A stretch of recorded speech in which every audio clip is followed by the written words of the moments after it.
Hey everybody, it's JJ, the drama teacher at No Middle School. I'm hoping that you are going to try to integrate drama into your classroom. So here's day 2. If you are just getting to know your students, the second day it's important to build community. So the first day we did some type of name, game, and introduction and did some activities that let us know what the kids are about. So the second day is kind of a refresher of what the kids learned from the day before, each other's names. So the first thing I'm going to do is ask the kids to get in a big circle, and we make a song. We like to have fun with it, so we go circle, circle, time, circle, circle, time, circle, circle, circle. And then yesterday, wink, wink, because this isn't our yesterday, but we learned each other's names through saying Jazzy, JJ. And today we're just going to see how many names we remembered from the first day. So remember, when we learn each other's names, there's 2 things that are happening that's valuable. One is that it's letting the person know that you value them enough to learn their name. And 2, it's building a community so you don't have to say him or hey you, right? So learning each other's names is important. So the first thing we're going to do is called circle name switch. So I'm going to look at someone, and if I got their name right, they're going to nod and let me know it's correct, and we're just going to switch spots. But I just want to let you know that eye contact is very important in drama in general, and this game plays a little bit with the eye contact. So when you make eye contact, you're saying 2 things. 1, I have enough confidence to pull this off, and 2, you're saying, hey, we're in this together. So it builds that community. So I would look across the way, and I would see a child, and I see the child making eye contact with me, and I'd say, Ben. And you would acknowledge Ben, and then we would switch spots. And then it now becomes Ben's turn to do the actual game. So Ben's going to take over and call someone else's name. Connor. Connor acknowledges, and then they switch spots. David.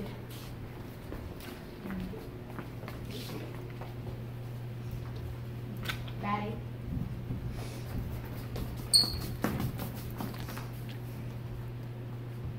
Sarah. Yes. Yeah. Ava. Jen.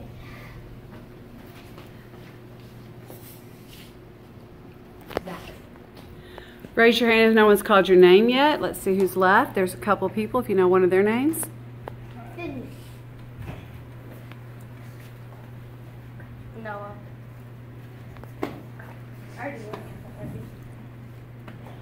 Anthony. And typically you try to not do your next door neighbor. I didn't say that, so that's okay, but normally you want to make a little bit bigger move. Keegan.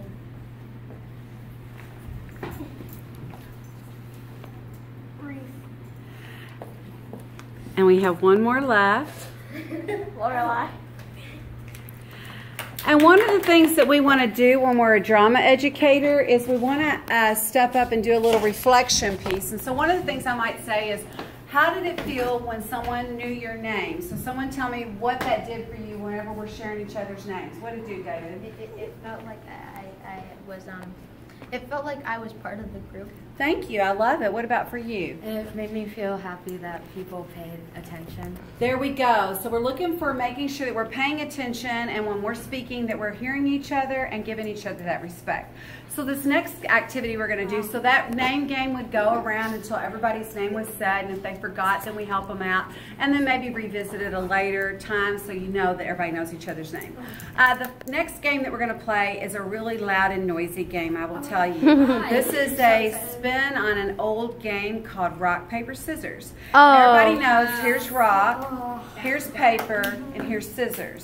Scissors cuts paper, paper covers rock, rock smashes scissors. So whenever we do rock, paper, scissors, it's only 1 round. So if your kids don't know how to do rock, paper, scissors, show and demonstrate 1 time until they get it.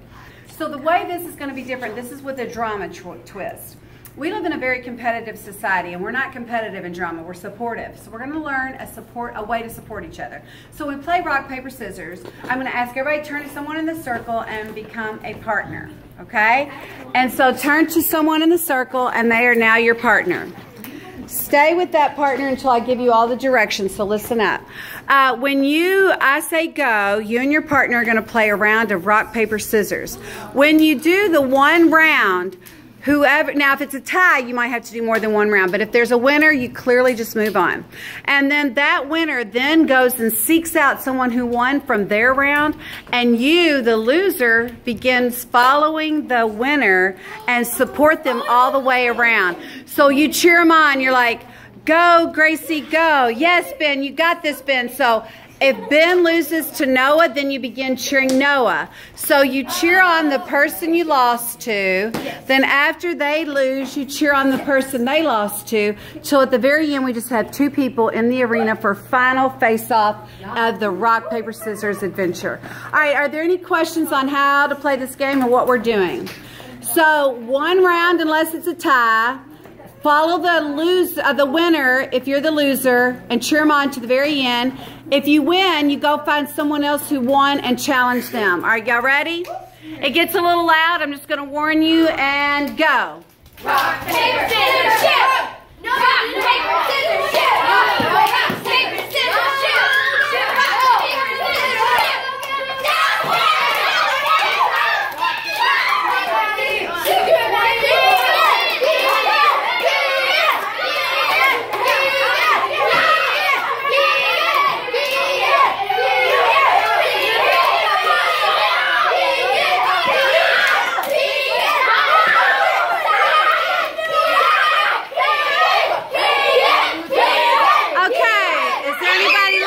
Is there anybody left? So it looks like Keegan won that round.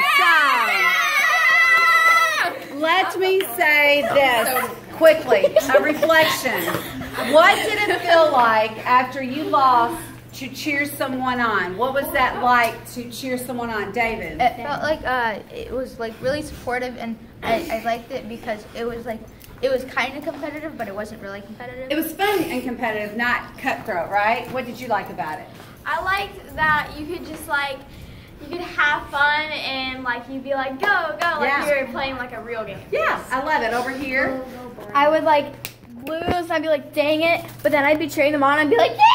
So then it was really fun. Yeah, from like bummed out to, hey, I've got to cheer someone on. What about for you? It was great to know that if you got out, that it wouldn't feel like you were kind of left out, because you could always find somebody else and cheer with them. Exactly. Feel like you're out. When you're on stage, you're never out. You're always performing, so I'm glad that you noticed that. And what about you? You felt good because you're being a good sport. It is a very good sport because we're in a world that usually you don't support the person you lost to, and we want to know in drama that we're there to support each other and be a good sport. So that's a beautiful and amazing thing. All right, last game I'm going to show today, and this is called Do You Like Your Neighbor? Oh! Do You Like Your Neighbor is a game that goes something like this. Let me tell you the rules, and then we're going to get set up. Every student's going to bring a chair except one person. The one person in the center is going to be the person who... Wait, guys, stay still till I finish explaining. Then we bring the chairs in. I'll get one person in the center, and I will show you the game from there. So right now, everybody's going to get a chair and make a circle. Oh, you took my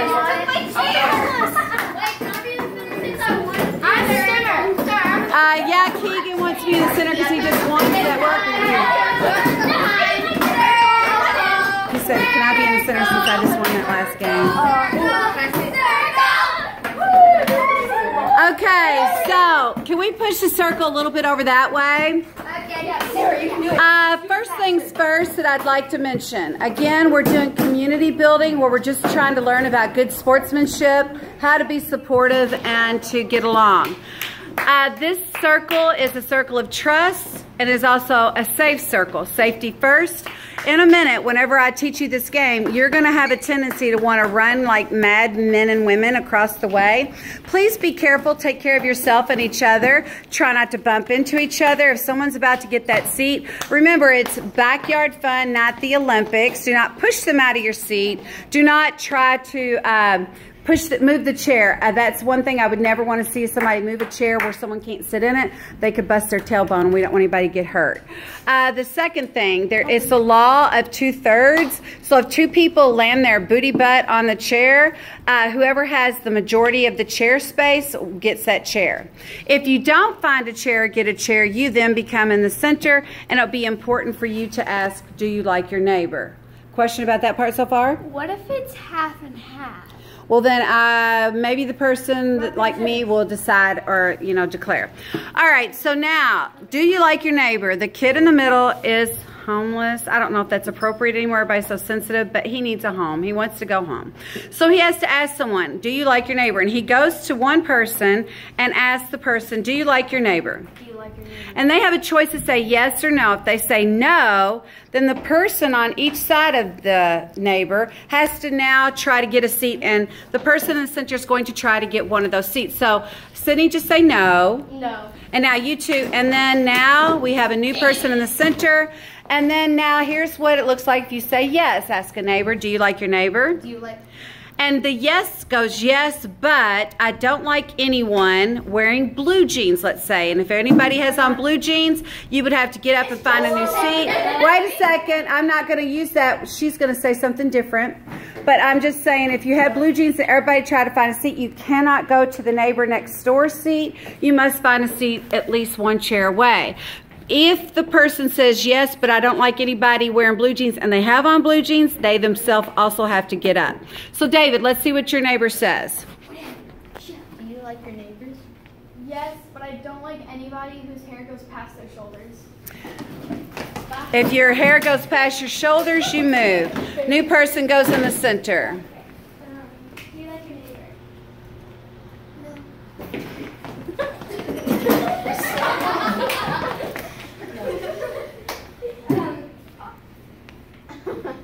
you like your neighbor? Yes, but I don't like anybody wearing school spirit wear. Ha, I'm not. I said sit.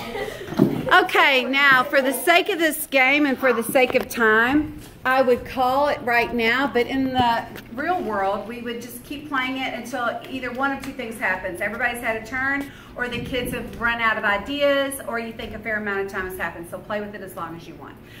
So then I would give you one last closing game to do. And oh, let me start out with asking, what did it feel like to kind of get to know each other in this game? Like, what were some of the things that were running through your head? You all were laughing and having a good time, so what was happening here? It was super nerve-wracking when they said, like, yes, but I don't like anyway, because I'm like, oh no, they're going to call something Yeah, is this going to apply to me? What were you feeling in the game? It was really fun to see people trying to scurry and run around to get to that seat, and then they notice that that's their seat or it's right next to theirs and they can't use it. It's just a really fun kind of community game, Yep. especially with the type of people. I love it. And then so we're also talking about, you know, having fun every day is important, but also that everybody's energy level, right? So let's put the chairs up, and I have one closing activity I want to show you guys. Closing activity goes something like this. Can someone put my chair away? There is something called Wax Museum. And Wax Museum is a great way for everybody just to kind of relax and get in the mode of winding down. And usually you can get it done in the last 5 or 10 minutes. So when you finish an activity, it's one of those things you can go to whenever you're finished, right? Wax Museum goes something like this. Here in a minute, I'm going to be calling on someone to be a curator. The curator will then count to midnight. Who's not been a curator before that would like to try it? All right, let's go. The curator's over here. Now stay there and let me explain. Whenever the curator gets to midnight, you have to be in a frozen position. It would behoove you not to have your legs standing up or lifted up, because who knows how long you can sustain that position. You should also probably be at least sitting, because when you're laying down, we can't tell if you're in the game or not. And once you're out, you would want to go to your seat. So the wax figures are going to then freeze when they get to midnight. You will stay in said position until the curator moves you. We, as a whole, will decide that we're not going to put hands on each other's face or head. We're only okay with people putting shoulders on their shoulders or moving other people's hands to their shoulders, because we're just getting to know each other. We want to create a safe environment, and some people kind of have weird things about where you touch them, and we wouldn't want anybody to feel weird about it. So shoulder touch only. The curator's going to start moving you and lifting your arms up or putting you in an uncomfortable position. Your job, wax figures, is to move when they're not looking. If they catch you moving, then you are out and you go sit down. If you move without them catching you, you could stay to the end and maybe be the next curator. So let's start, Noah. 1 o'clock, 2 o'clock, 4 o'clock, keep counting, 5 o'clock. 6 o'clock, 7 o'clock, 8 o'clock, 9 o'clock, 10 o'clock, 11 o'clock, Now you're frozen, and the curator is going to try to catch you moving, and one of the ways they do that is to move you in positions that you might want to get out of. And they are not lifting your feet or anything too weird. Just tell him to stand up if you need to. Don't pick him up and break his back. And then lifting up your arms is a way, or putting you in weird positions is a way to make you want to move. And this game can go on for as long or as short as you want to. You're out, son. Sometimes you do it till there's only one man left standing. Sometimes you do it until the bell rings. The curator can bring people together and put them arm to arm or shoulder to shoulder.